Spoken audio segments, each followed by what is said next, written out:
আমরা সবাই দোয়া করি আল্লাহ কবুল করুন। সৃষ্টিকর্তা আমার সবার কাছে প্রিয় যিনি তিনি আমার রব।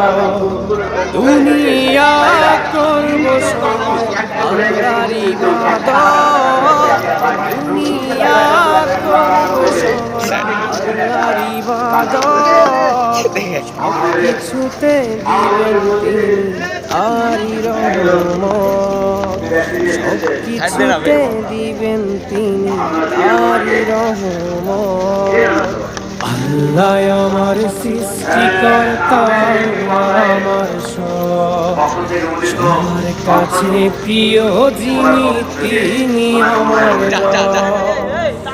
আল্লাহ আমার সৃষ্টিকর্তা আমার সবার কাছে প্রিয় যিনি তাহলে ওনার কাছ থেকে আমরা একটা বড় অঙ্ক চাই টাকা।